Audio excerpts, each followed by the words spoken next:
তোমরা কোনোদিনও বলবে যে ফন্দীপের আত্মীয় স্বজন নেই? আর কোনোদিনও বলবে? খবরদার, আর কোনোদিনও বলবে না।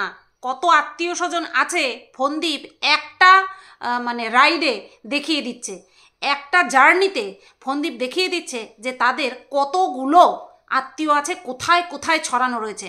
চারিদিকে আত্মীয় ছড়ানো রয়েছে। প্রথমে বাড়ি থেকে 4 ঘন্টা দূরত্বে গেল জেঠুর বাড়িতে, তার থেকে 3 ঘন্টার দূরত্বে গেল দিদার বাড়িতে, অর্থাৎ ফন্দীপের মায়ের মাসির বাড়ি, তো স্বাভাবিকভাবেই তার দিদাই হয়, দিদার বাড়িতে। সেখান থেকে যাবে আসানসোল, না প্রথমে গেল বাঁকুড়া, সেখান থেকে গেল দুর্গাপুর, সেখান থেকে গেল মনে হয় আসানসোল। আমি মনে হয় যদি গন্ডগোল করে ফেলি আমাকে বলে দিও। হ্যালো বন্ধুরা, কেমন আছো সবাই? আশা করছি তোমরা সবাই ভালো আছো, আর আমিও ভালো আছি। আজকে যেই কথাগুলো বলবো তাতে করে অনেকের অনেক কিছু মনে হতে পারে, বাট আমি যেটা জানবো, যেটা ঠিক জানবো সেটাই বলবো, ঠিক আছে? আশা করছি তোমরা আমাকে যারা চেনো তারা ঠিক বুঝতে পারবে যে সুতপা যেগুলো বলছে সেগুলো সঠিক জেনে নিয়েই তারপরে বলছে। আর এগুলো একসময় সোশ্যাল ছিল, ঠিক আছে? কোনো কারণে সেই ভিডিওগুলো এখন আর আমাদের মাঝখানে নেই, বাট যারা পুরনো দর্শক তারা নিশ্চয়ই জানতে পারবে। তো প্রথমে বলি ওই বাংলাদেশের যে বেজন্মার বাচ্চাটা আছে সেটার কথা। আমি ওকে বেজন্মার বাচ্চা, কুলাঙ্গার এমনি এমনি বলি না, ঠিক আছে? আজকে আমাকে উদ্দেশ্য করে নাকি একটা ভিডিও বানিয়েছিল, আজকে না গতকালকে আমাকে উদ্দেশ্য করে একটা ভিডিও বানিয়েছিল, সেটা আমাকে একজন কমেন্ট করে জানায়, না সরি পার্সোনালি জানায়, ঠিক আছে, যে বাংলাদেশের কুলাঙ্গার তোমাকে নিয়ে ভিডিও করেছে। সেখানটায় আমি একটা কথাই শুনলাম, এমনিতেও ওর আজাইরা কথা, মানে একঘেয়েমি একই রেকর্ডিং বারংবার বারংবার বারংবার শুনিয়ে যাচ্ছে। ওই সমস্ততে আমার কোনো রিকোয়েস্ট নেই, মানে ইন্টারেস্ট নেই, রিকোয়েস্ট নেই না, ইন্টারেস্ট নেই। দেখো কথাটা যদি আমার মাথায় ফট করে ট্রিগার না করতো না, আমি এই রিকোয়েস্ট বলেই বেরিয়ে যেতাম। আমার কোনো ইন্টারেস্ট নেই ও কি বলে না বলে। তো একটা কথা শুনে আমি সেটাতে রেসপন্স না করে পারছি না, সেটা হচ্ছে ওই বাংলাদেশের কুলাঙ্গার বলেছে যে তার নাকি আমার ভিডিও দেখার প্রয়োজন পড়ে না, তার আমার ভিডিও দেখার প্রয়োজন পড়ে না, আমি নাকি এই ইউটিউব করে আমার সংসার চালাচ্ছি। আসলে যখন স্ট্রাইক খেয়েছিল না, টিনার কাছ থেকে 2টো স্ট্রাইক খেয়েছিল, তারপরে বাইরের একজন বিদেশি একজন ইউটিউবার একে স্ট্রাইক দিয়েছিল, তখন এর গলার আওয়াজ আসল জায়গায় এসে পড়েছিল। তখন বলেছিল না, আমি তো বলি যে আমি লরির সঙ্গে বেঁধে ঝুলাবো, এখানে এটা গুজে দেবো সেটা গুজে দেবো, সত্যি সত্যিই কি আমি সেটা করব? আমি তো ভিডিওর জন্য বলি। তো ভিডিওর জন্য মানুষের যে কতখানি নোংরা হতে পারে, মানুষ কতটা নোংরামো করতে পারে, তার নিজের জন্মকে নিয়ে প্রশ্ন তুলতে পারে, সেটা এই বাংলাদেশের কুলাঙ্গারটাকে না দেখলে বোঝা যায় না।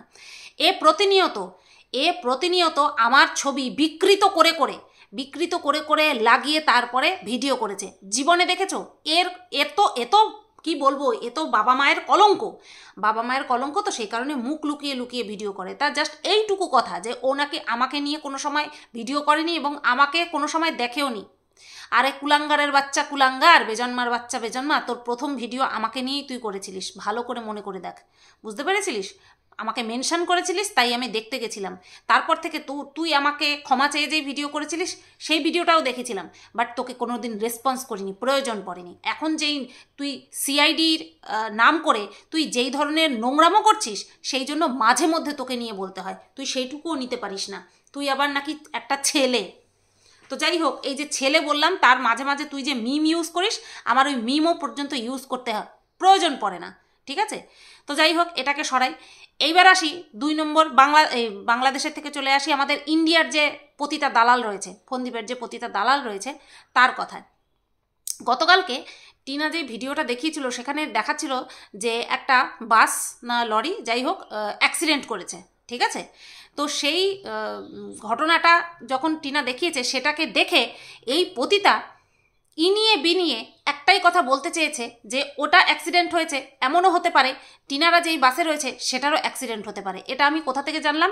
পতিতার ভিডিও দেখে না, এটা আমি জানতে পেরেছি প্রথমে প্যাশন উইথ মুনের মুন্দির ভিডিও থেকে জানতে পেরেছি। তারপরে গিয়ে দেখলাম যে হ্যাঁ সত্যি সত্যি তো ইনিয়ে বিনিয়ে সেই কথা বলছে যে যদি এই তো হতে পারে, এটাও তো হতে পারে। তা এর পরিবর্তে টিনার অপোজিটে যে রয়েছে ফন্দীপ, তাকে আমি কখনো কিচ্ছু বলবো না, তাকে এই সমস্তর মধ্যে আমি টানবই না। যে এরকমও হতে পারে ওর সঙ্গে কোনো দুর্ঘটনা ঘটতে পারে, কারণ ওরাও তো গাড়ি করে বেরোয় বা রাস্তাঘাটে বেরোয়। আরে দুর্ঘটনা হওয়ার জন্য শুধুমাত্র রাস্তায় বেরোতে হয় না, নিয়তি যদি থাকে না, জায়গায় বসে বসে মানুষের শেষ নিঃশ্বাস ত্যাগ করে। কি ঠিক বললাম তো বন্ধুরা? তো আমি না ফন্দীপকে বলবো না, আমি পতিতা, তোর ছেলে মেয়ে তোর স্বামী তাদের কাউকে বলবো না, তোকে বলবো, দেখা গেল তুই কোনো নাঙের সঙ্গে নাঙ্গিপনা করতে গেছিস, তোর কিছু একটা হয়ে গেল, রাস্তাঘাটে তোর অ্যাক্সিডেন্ট হয়ে গেল, কি করবি বলতো? হ্যাঁ, ধর তোর নাঙের কাছ থেকে তুই পয়সা নিয়ে তার নাঙ্গিপনাটা আর করতে পারলি না, বা নাঙ্গিপনা করে ফেরার পথে তুই গেলি, চেটকে দিয়ে গেল তোকে, কি করবি বলতো? ওই যে গাড়িটা টিনা যে দেখাচ্ছিল, যে গাড়িটা একদম দুমড়ে মুচড়ে গেছে, তোর ওই মানে কি বলবো, বট গাছের মতন গতরখানাও যদি দুমড়ে মুচড়ে যায়, ওই গতরটা কি করে আর বিক্রি করবি বলতো? কি ধরনের মন মানসিকতা, তাই না? কারণ মৃত্যু কামনা পর্যন্ত করে বসে। আর এখানটায় অ্যান্টি ক্রিয়েটার যারা রয়েছে তারা কথায় কথায় কি বলে, আমি নাকি মানুষের মৃত্যু কামনা করি। দেখো না কত শান্ত ভাষায় টিনার মৃত্যু কামনা করেছে। আরে টিনা কি ওই বাসের মধ্যে একা ছিল? টিনার পুরো পরিবার রয়েছে, আরও কত পরিবার রয়েছে। তোর বলতে একবারও মুখ কাঁপে না, বুক কাঁপে না, তাই না? মানুষের মন নেই তো তোর? পতিতা বলি না, পতিতাদের মধ্যেও মায়া মমতা থাকে, পতিতাদের মন থাকে, কিন্তু তুই বললাম না গাটার, তুই হচ্ছিস সেফটি ট্যাঙ্কের ভেতরে বাস করা কীট। তুই কি বুঝবি? হ্যাঁ, তুই বেরো, তোর উপর দিয়ে রোলার চলে যাক, তোর মতন মানুষের দরকার নেই। বসে জায়গায় বসে বসে মৃত্যু কামনা করছে, এখন সবার চোখে ঠুলি পড়ে গেছে, এখন কেউ দেখতে পাবে না। তো এই দুটো কথা এদেরকে নিয়ে বলার ছিল। তারপরে আসি ফন্দীপের কথায়। ফন্দীপ বাবারে বাবা, ওই যেই জেঠুর বাড়িতে গেছে, সেই জেঠুর বাড়িতে সকালবেলা উঠে সুন্দর পরিবেশটা আমাদের দেখাচ্ছে, মাইন্ড ব্লোয়িং পরিবেশ ছিল, দারুণ পরিবেশ ছিল, আমার তো মন ভরে গেছে। আমার এরকম গণ্ডগ্রাম ভীষণ ভালো লাগে, আমি বলে বোঝাতে পারবো না, ভীষণ ভালো লাগে আমার গ্রাম, গণ্ডগ্রাম ভীষণ ভালো লাগে। আমি যেখানে বাস করি, আধা গ্রাম আধা শহর, আমি যেখানে ঠাকুরনগরে বাস করি, আমার বাপের বাড়ির এলাকাটা হাবড়া, প্রপার হাবড়ায় তো আর আমাদের বাড়ি না, আমাদের বাড়িটা যেখানটায় সেখানটায় গ্রাম, মাঠঘাট রয়েছে, তার মানে গ্রাম। আমাদের এই শ্বশুরবাড়ির এলাকায় চারপাশে মাঠঘাট নেই, সেই কারণে পুরোপুরি গ্রাম বলতে পারলাম না, আছে ভেতরের দিকে গ্রাম আছে। তো যাই হোক, এইবার ফন্দীপ যেখানটায় গেছে সেখানটা হচ্ছে গণ্ডগ্রাম, পুরোপুরি গ্রাম। বেশ সুন্দর লাগছিল চারিদিকের পরিবেশ, আর খুব তাড়াতাড়ি উঠেছে, উঠে নিয়ে তাড়াতাড়ি রেডি হয়ে বেরিয়ে পড়েছে, জায়গায় জায়গায় গিয়ে গিয়ে আত্মীয় স্বজনের ভিড় দেখিয়ে তারপরে কিছু না কিছু তো হয়েছে বন্ধুরা, কিছু না কিছু হয়েছে। অনেকে আমাকে বলছিল যে সোমালির ছেলের নাকি পৈতের অনুষ্ঠান আছে, আর আমি জিজ্ঞাসা করেছিলাম যে ও মাধ্যমিক, ও তো 16 বছর বয়সে মাধ্যমিক 10th স্ট্যান্ডার্ডে পরে মাধ্যমিক দেবে, আবার অনেকে বলেছে 15, না এখনকার দিনে মিনিমাম 16 বছর বয়সেই তোমার হচ্ছে মাধ্যমিক দেয়, 15 বছরে খুব কম। তো 12 বছরের পরে পৈতে করতে গেলে নাকি প্রায়শ্চিত্ত করতে হয়, তবে করা যায়। তো এইটা যদি সত্যি হয় তাহলে পরে এটা একটা কারণ হতে পারে যে হঠাৎ করে এত আত্মীয় ঢল দেখানোর কি হলো ফন্দীপের, হঠাৎ করে আত্মীয়ের ঢল দেখাচ্ছে। হ্যাঁ, তারপরে তোমার তাড়াতাড়ি খাওয়া দাওয়া করে রেডি হয়ে নিয়েছে। ওখানে দেখেছো সবাই কিন্তু ঘুমটা দেওয়া, আর হচ্ছে তোমার কি যেন বলে, 8 পৌড়ে করে শাড়ি পরা, তাই না? দেখতে বেশ ভালো লাগে কিন্তু।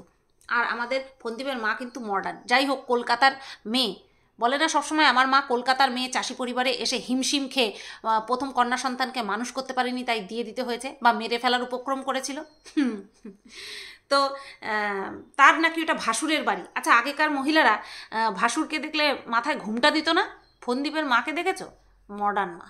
যাই হোক, ঘুমটা দিলেই যে ভদ্র আর ঘুমটা না দিলে যে অভদ্র, এমনটা মোটেও না। তেজপাতা, ফন্দীপকে তেজপাতা দিচ্ছে, ফন্দীপকে বলছে তেজপাতা নিয়ে যা। ফন্দীপ বলছে কি, গাড়ি কি তেজপাতা দিয়েই বোঝাই করে নিয়ে যাব? সত্যি তো, ফন্দীপ এসছে খালি হাতে, ফন্দীপের গাড়ি বোঝাই করে, সে তেজপাতাই হোক না কেন, কাজের জিনিস তো, তাই না?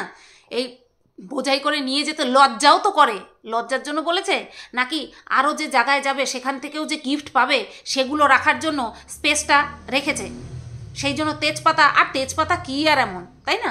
তেজপাতার দামই বা কত বাজারে, তা সেই কারণে তেজপাতা নিতে অতটা আপত্তি প্রকাশ করছিল যে তেজপাতা দিয়ে গাড়ি ভরিয়ে দিচ্ছে, এরপর যেখানে যেখানে যাব তারা যদি দামি দামি গিফট দেয় সেগুলো কোথায় নেব, তাই তেজপাতার উপরে বড্ড আপত্তি, ফন্দীপের বড্ড আপত্তি। তো ফন্দীপকে একটা কথা বলতে চাই, তাও তো তেজপাতা দিচ্ছে, তুই তো বাবা কিচ্ছু নিয়ে যাসনি, কিচ্ছু নিয়ে যাসনি, এরকমভাবে খালি হাতে বেহায়াদের মতন ঢুকতে একটু লজ্জা করলো না? একটু লজ্জা করলো না? আজকে যেখানে যাচ্ছে সেখানে মাঝপথে দাঁড়িয়ে যে মিষ্টি নিয়েছে সেটা আবার দেখিয়েছে, সেটা দেখিয়েছে, শুধুমাত্র মিষ্টি নিয়েছে। যেই যাদের বাড়িতে গেছে তাদের প্রত্যেকের বাড়িতে বাচ্চা, আর অবশ্যই বাচ্চা তো থাকবেই, সবার কপাল তো আর আমার মতন হয় না, না সব বাড়িতেই তো বাচ্চারা থাকবেই, কিন্তু ফন্দীপ কোনো বাচ্চার জন্য কিচ্ছু নিয়ে যায়নি, তারপরে গাড়ি করে বেরিয়ে ক্যাডবেরি নিয়ে এসেছে। মানে যেই বাড়িতে যাচ্ছে সেই বাড়িতে কে কতজনা আছে না আছে কিচ্ছু জানে না, হাতে করে যে কিছু নিয়ে যাবে বাচ্চাদের জন্য সেইটাও পর্যন্ত নিয়ে যায়নি। তার মানে যেই সব আত্মীয়দের বাড়িতে এখন গিয়ে যাচ্ছে খাচ্ছে, সেই বাড়িতে কে কে আছে, সদস্য সংখ্যা কত, ছোট ছোট বাচ্চা কাচ্চা আছে কিনা তার সম্পর্কে ফোনদীপের কোনো ধারণাই নেই। মানে এদের সঙ্গে বছরের পর বছর কোনো যোগাযোগ নেই, সেটা স্পষ্ট বোঝা গেল। নতবা ফোনদীপকে পরে আবার গাড়ি নিয়ে বেরিয়ে ক্যাডবেরি আনতে হতো না বাচ্চাদের জন্য। কি বলো, প্রয়োজনে প্রিয়জন হয়ে বেরিয়েছে না? একদম। এর পেছনে এই যে ঘুরতে বেরিয়েছে না, আত্মীয় স্বজনের সঙ্গে কতখানি যোগাযোগ রয়েছে, এর পেছনে গভীর ষড়যন্ত্র রয়েছে। শুধুমাত্র ওই সৌমালির ছেলে আর পৈতে যদি হয়ে থাকে এই ঘটনাটা কিন্তু শুধু কেন্দ্রবিন্দু নয়। এর মূল রিজন কি জানো তো? প্রিটেন্ড করা, আইনের চোখে প্রিটেন্ড করা যে সমস্ত ওর আত্মীয় স্বজনের সঙ্গে ফোনদীপের রিলেশন কীরকম, আর এটা গভীর পরামর্শ অনুযায়ী কিন্তু হচ্ছে। এখন আমার এটা ফুলদমে আমার গাট ফিলিং বলছে যে ফোনদীপ আত্মীয় স্বজনের বাড়িতে ঘুরে ঘুরে বেড়াচ্ছে শুধুমাত্র নিজের ব্যাকগ্রাউন্ড বা নিজের যে ইমেজ সেটাকে ক্লিয়ার অ্যান্ড স্ট্রং করার জন্য, যে আমার সবার সঙ্গে ভালো বনিবনা আছে, সবার সঙ্গে আমার সম্পর্ক ভালো আছে, তো আমি খারাপ মানুষ নই বা আমরা খারাপ মানুষ নই। আমাদের উপরে যে 498 কেসটা লাগানো হয়েছে আমরা কিন্তু সেরকম, মানে আমরা নির্দোষ, আমাদের সঙ্গে কিন্তু সবার সম্পর্ক খুব সুন্দর, এটা দেখানোর জন্য এইভাবে বেরিয়েছে। এটা আমার ভীষণ পরিমাণে মনে হচ্ছে, বুঝতে পারলে? সত্যি সত্যি সত্যি টিকটিকিও ডাকলো। আমার এটা সাংঘাতিক পরিমাণে মনে হচ্ছে যে এই কারণেই ফোনদীপ বেরিয়েছে। নতবা যদি যোগাযোগ থাকতো, সাধারণ মানুষের বাড়িতে যেত, তাহলে ওই যে স্বপ্নপূরণ যেইভাবে ঢিন্ঢোরা পিটিয়েছে, অ্যাডভেঞ্চারে যাবে যেইভাবে ঢিন্ঢোরা পিটিয়েছে, ঠিক তেমনি এই আত্মীয় স্বজনের বাড়িতে যাওয়ার আগেও ঢিন্ঢোরা বাজাতো যে আমরা যাচ্ছি, আমাদের প্ল্যান আছে, বহুদিন ধরে যাবো যাবো করছি, যাওয়া হয় না। হ্যাঁ, এদের বাড়িতে কতজন সদস্য আছে, কতজন বাচ্চা আছে তাই ফোনদীপের অজানা। সেই কারণে শুধুমাত্র আগের আগের বাড়িটাতে হচ্ছে তোমার মিষ্টি হাতে করে কিচ্ছু নিয়ে যায়নি, পাবলিক বলেছে, আমরা বলেছি, সেগুলো কানে গেছে, তাই মাঝপথে নেমে মিষ্টি নিয়ে গেছে শুধু। ভাবা যায়? মানে চশমখোরকে বলে একদিকে থাকতে, মানে 100টা চশমখোর মরার পর মনে হয় এরকম মানুষ হয়। তো তোমরা নিজের চোখে দেখেছো কিন্তু যে গাড়ি নিয়ে গেছে, তারপরে এসে রাত্রেবেলা ক্যাডবেরি হাতে ধরিয়েছে। আচ্ছা, এইটা গেল তো ওই বাড়িতে ঢুকে যাওয়ার পরে। প্রথমে বেরোনোর সময় বলি, যেই জেঠুর বাড়িতে ছিল সেখানে বেরোনোর সময় গাড়িতে ওঠার পরে ফোনদীপের মা কি বলেছে শুনেছো? ফোন করলে ফোন করবা, ফোন করলে ফোন ধরবা, আর তোমরাও ফোন করলে আমরা ফোন ধরবো। যাদের সঙ্গে নিয়মিত যোগাযোগ থাকে, সে যাতায়াত করে যোগাযোগ থাক বা বাই ফোনে যোগাযোগ থাক, তাদেরকে কিন্তু এই যে মানে কি বলবো, এই ফর্মালিটির কথা কিন্তু বলতে হয় না। আমরা ফর্মালিটি কীরকমভাবে করি? আসলাম, তোমরা কিন্তু যেও, হ্যাঁ আমরা যাব, তোমরাও কিন্তু আবার এসো। ফোন করব, ফোন করলে ধরবা, তোমরাও ফোন করলে আমরা ধরবো। মানেটা বুঝতে পারছো? মানে কোনো যোগাযোগ ছিল না, কোনো যোগাযোগ ছিল না। হঠাৎ করে এই আত্মীয় স্বজনকে খুঁজে, মানে কি বলবো, কবর থেকে খুঁড়ে বের করেছে এই আত্মীয় স্বজনকে। আর তার পিছনে ওই রিজন ছিল কিন্তু একটাই, কীরকম সম্পর্ক এটা, মানে কি বলবো, খালি চোখে এর জন্য কোনো আতশ কাচ নিয়ে বসতে হয় না। এটা পুরো স্পষ্ট বোঝা যাচ্ছে যে প্রয়োজনে প্রিয়জনদেরকে খুঁজে খুঁজে বের করেছে। প্রিয়জনকে কি প্রয়োজনে ব্যবহার করতে হয়? এটা প্রয়োজনের সম্পর্কই। এখান থেকে যাবে আরও একটা জায়গায়, ওখান থেকে আরও একটা জায়গায় যাবে। আচ্ছা যাক, কোথায় যাচ্ছে না যাচ্ছে সেটা আমরা দেখতে পাবো, আর এর পেছনে যে কি বড় একটা কারণ রয়েছে, রহস্য রয়েছে, সেটাও ভেদ হয়ে যাবে। তবে আমার যেটা মনে হয়েছে সেটা প্রচণ্ড পরিমাণে আমার ফিল হচ্ছে যে এই কারণের জন্যই ফোনদীপ হঠাৎ করে আত্মীয় স্বজনের খোঁজে বেরিয়ে পড়েছে। এইবার আসি টিনার সম্পর্কে কিছু কথা বলতে। ও না, সরি, ভেরি মাই মিস্টেক, কমেন্টগুলো তোমরা করে রেখেছো সেগুলো পড়বো না। আচ্ছা, এই যেই জেঠুর বাড়িতে ছিল সেই জেঠুর বাড়ি সম্পর্কে একজন মতামত দিয়েছে, কমেন্ট করেছে, এত ভয় কেন? বলতেই তো পারতে। এই সেই বাড়ি যেখানে 15ই আগস্ট, এখানে 17ই আগস্ট হবে, 17ই আগস্ট রাতে এসে লুকিয়েছিলাম। হ্যাঁ, পরিষ্কার বোঝা যাচ্ছে এই সেই বাড়ি যেখানে তুমি 7 মাস আগে এসেছিলে। 7 মাসকে কি সুন্দরভাবে আমাদের 7 বছর বলে বোকা বানিয়ে দিলে। সবাই একবার 17ই আগস্ট রাতের ভিডিওটা দেখো, তাহলেই বুঝতে পারবে সেই টিনের দেওয়াল, সেই চৌকি, সেই ঘর মিথ্যেবাদী একটা। জ্ঞাতার্থে বলে দিই, 17ই আগস্ট রাত্রেবেলা ফোনদীপ যে ভিডিওটা এই জেঠুর বাড়িতে পালিয়ে এসে গা ঢাকা দিয়ে করেছিল, সেই ভিডিওটা কিন্তু ওর চ্যানেলে অ্যাভেলেবেল নেই। সেই ভিডিওগুলো আমাদের মতন কিছু মানুষের কাছে সযত্নে রাখা আছে। ওর দুদিন পরেই সেই ভিডিওটা ডিলিট করে দিয়েছিল। বউয়ের চরিত্র বিক্রি করে নিজের চ্যানেলকে একটা জায়গায় এনে ছেড়ে দিয়ে তারপরে সেই ভিডিও ডিলিট করে দিয়েছিল। নেক্সট, মানুষ কত সুবিধাবাদী, জীবনে কোনো দিন যাদের বাড়ি যায়নি ভিউজের জন্য এখন সব আত্মীয় পাতিয়ে বেড়াচ্ছে। ছি, হ্যাঁ, এটা তো ফোনদীপ নিজের মুখেই বলেছে যে এই জেঠুর বাড়িতে ও কেন, মানে ফোনদীপ কেন, ফোনদীপের মাও কোনোদিনও আসেনি, আর সেই সব বাড়িতে যাচ্ছে। এর পেছনে কি রিজন থাকতে পারে বলো তো? যাদের বাড়িতে কোনোদিনও যায়নি তাদের বাড়ির ঠিকানা কি করে জোগাড় করলো? সেই রাত্রে গেছিল, সেই কারণে ঠিকানা জোগাড় করে নিয়ে রেখেছে। নেক্সট, এই সব মানুষদের তোমার দিদি ঘেন্না করে। এখানে তোমার দিদি অর্থে সোমালিদির কথা বলা হয়েছে। এই সব আত্মীয় স্বজনের বাড়িতে তোমার দিদি আসে না কেন? অনেক টাকা পয়সা তো, অনেক বড় লোক, ধনী তো, তাই। এই যে এই কথাটা বলেছে, এটা এই ভিউয়ার্সের মন গড়ন কাহানি ছাড়া আর কি হতে পারে বলো? এই যে সোমালিকে উদ্দেশ্য করে এতখানি একটা নেগেটিভ কমেন্ট করে দিল, এর কোন পেছনে শুধুমাত্র মানে কি বলবো, প্রতিহিংসা। ভিউয়ার্সদেরও কিন্তু প্রতিহিংসা থাকে, প্রতিহিংসা ছাড়া অন্য কিচ্ছু না। সত্যি সত্যি সত্যি, যেই আত্মীয়র বাড়ি ফোনদীপ নিজেই কোনোদিনও আসেনি, জীবনে ফার্স্ট টাইম এসেছে বলে দাবি করলো আমাদের সামনে, তো সেখানে সৌমালি আসেনি, তার জন্য সৌমালিকে দোষারোপ করা হচ্ছে।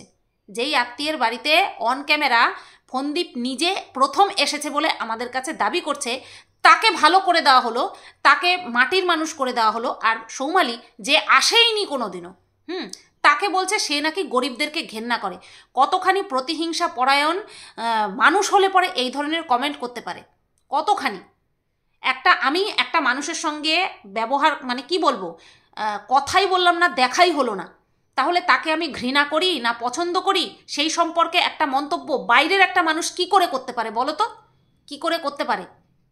কারণ ভেতরে যদি ফাটল থাকে তাহলে বাইরের মানুষ ইজিলি ঢুকতে পারে। আর এখানে তো ফোনদীপ নিজের দিদিকে আগে আর নিজের বউকে সহ নিজের দিদিকে অপমান করানোর জন্য বাইরের লোককে আমন্ত্রণ করে করে ডেকে এনেছে। তো এইসব ভিউয়ার্সদের আর কি বা দোষ? যেখানে ফাটল পাবে সেখানেই ঢুকে পড়বে। নেক্সট, সবাইকার বাড়িতে খালি হাতে গেলে তোমাদের কি লজ্জাও করে না? আমরা কারোর বাড়িতে গেলে একটা কিছু নিয়ে যাই, তোমাদের হয়তো কি চলে নেই কিছু দেওয়ার, আচ্ছা চল নেই কিছু দেবার, শুধু নেবার চলটা আছে। এতদিন থেকে তো গিফট নেবার শুধু চল ছিল, কিন্তু কাউকে আজ পর্যন্ত গিফট দিতে দেখলাম না। কি আশ্চর্য, চক্ষু লজ্জাও নেই। কত বাড়িতে বাচ্চা ছিল, এজড লোক আত্মীয় ছিল, ওদের জন্য একটা রসগোল্লাও নয়। এখন বোঝা যাচ্ছে তোমার স্বভাব হার কিপটা। সেই জন্যই বউ চলে গেছে। বাবা কি নিচু প্রকৃতির, তোমরা কি বাঙালিতে কাউন্ট হও? আচ্ছা, তোমরা কি বাঙালিতে কাউন্ট হও? ছি। আচ্ছা, এই যেখানটায় গেছে সেখানে মিষ্টি হাতে করে নিয়ে গেছে, বাট আগের যেখানটায় গেছে সেখানে না মিষ্টি নিয়েছে না কিচ্ছু নিয়েছে। আমি তো বললাম ফোনদীপ একটা পিন কিনলে সেটাও আমাদেরকে দেখায়, কোন দোকান থেকে কিনছে সেটাও আমাদেরকে দেখায়, আর কারোর জন্য মিষ্টি নিচ্ছে বা জামা কাপড় নিচ্ছে সেটা আমাদেরকে দেখাবে না তাই বললে হয়? এখানে এই কমেন্টকর্তা বলেছে যে ফোনদীপ কখনো কাউকে কিছু দেয় না। না, দিয়েছে। কাকে দিয়েছে? ওই পতিতাকে দিয়েছে, বুঝতে পারলে তো? আর কাউকে গিফট দিতে দেখিনি আমি, ও আর কাউকে গিফট দিয়েছে সেটা দেখিনি, ওই পতিতাকে দিয়েছে। ঠিক আছে, দালালকে দালালিটা ঠিক দিয়ে দিয়েছে। নেক্সট, পাতানো জাস্ট দিদিদের কত গিফট দাও, এই তো আত্মীয়দের জন্য মিষ্টিও নিয়ে যেতে পেলে না, ড্রেস তো দূর কি বাত। এদের বাড়ি গিয়ে খুব গেলা গিললে, এদেরকেও ইনভাইট করো তোমাদের প্লেসে, এরা কেউ আসে না, কজ তোরা এদেরকে কোনোদিনও ডাকিসনি। হোয়াট এ শেম, কন্টেন্টের জন্য কত কিছু করে। হ্যাঁ, এটা কন্টেন্ট অবশ্যই আছে, এটা কন্টেন্ট, তার পাশাপাশি ওই একটা বিগ রিজন আছে বলে আমার মনে হচ্ছে নিজের ইমেজ ক্লিয়ার করছে সেই সমস্ত আত্মীয়দেরকে দিয়ে যারা কিনা এদের মানে কি বলবো স্বভাবটা জানা সত্ত্বেও এদের সম্পর্কে মুখ খুলবে না, ঠিক আছে, বা এদেরকে ভাও দেবে। যারা কাছাকাছি সম্পর্ক আছে, যেমন কিনা মামার বাড়ি, সেখানটায় গিয়ে এরা অতটা ক্যামেরা খুলে শো করতে পারবে না, ঠিক আছে, সুবিধা করতে পারবে না, সুবিধা করতে না পারলে সেটাকে ক্যামেরাবন্দিও করতে পারবে না। সেই কারণে ওই মামার বাড়িতে গিয়ে এদের ইমেজ ক্লিয়ার করার কথা ভাবেইনি। এমন মানুষের বাড়িতে গেছে যেখানে কিনা এদের মানে আশাকেই গিফট হিসেবে মেনে নেবে যে ওরে বাবা ওরা আমাদের বাড়িতে এসেছে, ওরে বাবা এটাই বিশাল বড় ব্যাপার। এইরকম একটা ফিলিংসকেই ক্যামেরাবন্দি করে ফোনদীপ একটা কিছু ঘটাতে চাইছে, বুঝতে পেরেছো? এটা একটুখানি তোমরা ক্যালকুলেট করো। এটা আমি ভেবেছি, এটা আমি আজকে ওর ভিডিও দেখে ভাবলাম যে এমন এমন মানুষের বাড়িতে যাচ্ছে যাদের সঙ্গে এদের কোনো যোগাযোগ নেই, সেই সব মানুষদের বাড়িতে যাচ্ছে যাদের স্বভাব সম্পর্কে এরা জানলেও, এইসব আত্মীয়রা জানলেও এরা ক্যামেরাতে সেই জিনিসটাকে ফেস হতে দেবে না, বুঝতে পেরেছো তো? আচ্ছা, এইবার আসি টিনার সম্পর্কে কিছু কথায়। টিনার সম্পর্কে কিছু কথা অর্থাৎ এই যে ফোনদীপ যে এই আত্মীয় স্বজনের বাড়িতে যাচ্ছে, খালি হাতে যাচ্ছে, নিজেদের বাড়ি, নিজেদের চাষি ফ্যামিলি, নিজেদের বাড়ির কিছু নিয়ে যাচ্ছে না, এই সংক্রান্ত বেশ কিছু কমেন্ট আমার কমেন্ট বক্সে এসেছিল যে এই আত্মীয়র বাড়িতে কিছু দেওয়া তো দূরের কথা, ফোনদীপ কোনো দিনও তার নিজের শ্বশুর বাড়িতেই কোনো ফল ফলাদি, নিজের বাড়ির ফসল কোনো কিছু দিয়ে পাঠায়নি, এই ধরনের কমেন্ট এসেছিল, সেগুলো আমি পড়েছিলাম, ঠিক আছে? তো আমি একজন জেনুইন ভিউয়ার্সের কাছ থেকে খবর পেলাম, বা আমাকে যেহেতু সত্যি কথা বলার জন্য আমাকে তারা ভীষণ ভালোবাসে, সেই কারণে আমাকে একটা কথা বলেছে যে তুমি কিন্তু এটা ভুল বলছো, কারণ তুমি জানো না তাই। যেই অ্যাকাউন্টটা সৌমালি ডিলিট করে দিয়েছিল, হ্যাঁ, যে টিনার ফোনদীপের একটা অ্যাকাউন্ট ছিল, ইউটিউব চ্যানেল ছিল, যেটা কিনা সোমালি হ্যান্ডেল করতো, আর সেই চ্যানেলটা নিয়ে ওদের মধ্যে ভাই বোনের মধ্যে তুমুল ঝগড়া বেঁধেছিল, অশান্তি বেঁধেছিল আর কি, যেটা কিনা যার সাক্ষী কিনা ইউটিউব ছিল।